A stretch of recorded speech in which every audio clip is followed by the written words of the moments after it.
ഇതാണ് എൻ്റെ ഇളയച്ചൻ mister Preman P C. അപ്പം നിങ്ങൾ വിചാരിക്കുന്നുണ്ടാവും ഇതെന്തിനാ ഇവിടെ പറയുന്നതിൽ കാര്യമുണ്ട് കേട്ടോ. പുള്ളിക്കൊരു മെഡൽ കിട്ടിയിട്ടുണ്ട്, രാഷ്ട്രപതിയുടെ വിശിഷ്ട സേവനത്തിനുള്ള മെഡലാണ്. അതിൻ്റെ ചെറിയൊരു പരിപാടി എൻ്റെ വീട്ടിൽ വെച്ച് നടക്കുകയാണ്. ഇതൊക്കെയാണ് എൻ്റെ കുഞ്ഞു കുടുംബം. കുടുംബം എന്ന് പറയുന്നത് ഭയങ്കര സംഭവമല്ലേ. അപ്പം നമ്മുടെ മെയിൻ താരം നമ്മുടെ ഫുഡാണല്ലോ. അപ്പോൾ പൂള ഉണ്ടാക്കിയിട്ടുണ്ട്. പിന്നെ പൂളേൻ്റെ കൂടെ കൂട്ടാനായിട്ട് ചിക്കനും. അമ്മ നല്ലോണം മസാലയൊക്കെ പുരട്ടി വെച്ചിട്ടുണ്ട്. ചിക്കൻ കൂട്ടാത്തവർക്കായിട്ട് നമ്മൾ അയലക്കറിയാണ് വെക്കുന്നത്. അതിൻ്റെയും പ്രിപ്പറേഷനിലാണ് അമ്മ. ഒരു പണിയെടുക്കാതെ ഇവനും നല്ലോണം ഇന്ന് പണിയെടുത്തിട്ടുണ്ട്.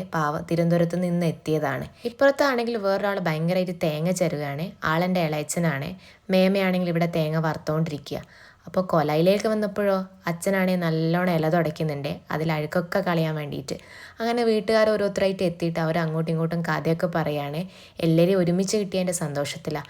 അപ്പം നോക്കുമ്പോൾ നമ്മുടെ കുഞ്ഞുമോൻ ഇവിടെ പിണങ്ങി നിൽക്കുകയാണ്. എന്തിനാ പിണങ്ങിയെന്ന് അവനും അറിയില്ല, ഞങ്ങൾക്കും അറിയില്ല. മക്കൾക്കെല്ലാം ഭയങ്കര സന്തോഷമാണ് കേട്ടോ ഇങ്ങനെ ഒന്ന് കാണുമ്പോൾ. എല്ലാവരും കൂടി ഒത്തുചേരുന്നത് ഇന്നിപ്പം വളരെ കുറവല്ലേ. ഈ വരുന്ന കക്ഷി എൻ്റെ അച്ചാച്ചൻ്റെ ഏട്ടനാണ്. നടക്കാനൊക്കെ കുറച്ച് ബുദ്ധിമുട്ടുണ്ട്, പക്ഷേ തഗ്ഗടിക്കാൻ ഒരു മടിയുമില്ല. നല്ലോണം തഗ്ഗടിക്കും കേട്ടോ. എന്തൊക്കെയോ കഥയൊക്കെ പറഞ്ഞിട്ടാണ് ആൾ മെല്ലെ മെല്ലെ പിച്ച വെച്ച് വരുന്നത്. അങ്ങനെ ഓരോരുത്തരായി എത്തിയിട്ട് നമ്മൾ അവിടേക്ക് വന്നിരുന്നേ. എല്ലാവരും പരിപാടി തുടങ്ങാൻ ഇങ്ങനെ കാത്തിരിക്കുക. ഇനിയും കുറച്ച് പേരും കൂടെ വരാനുണ്ട് കേട്ടോ. 7 മണി പറഞ്ഞത് തുടങ്ങുമ്പോഴേക്ക് 8 മണിയായി. അങ്ങനെ ഓരോരുത്തർ വന്നുകൊണ്ടിരിക്കുന്നുണ്ട്. അപ്പോൾ അതിൻ്റെ കമൻറ്റടിയും കൂടെ ബാക്ക്ഗ്രൗണ്ടിൽ നടക്കുന്നുണ്ട്.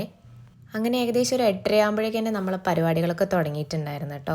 അത് കഴിഞ്ഞ് എളാച്ചനൊക്കെ സംസാരിച്ച് നമ്മുടെ ഫോട്ടോ സെക്ഷനിലേക്ക് കടന്നതാണ്. എല്ലാവരോടും ചിരിക്കാൻ പറഞ്ഞതുകൊണ്ട് എല്ലാവരും നല്ല പുഞ്ചിരിച്ച് നിൽക്കുന്നുണ്ടായിരുന്നേ. അപ്പോൾ ഇതോടുകൂടി ഈ ഒരു വീഡിയോ കഴിഞ്ഞ് അടുത്ത വീഡിയോയിൽ കാണുന്നവരെ ബൈ ഫ്രം മനു.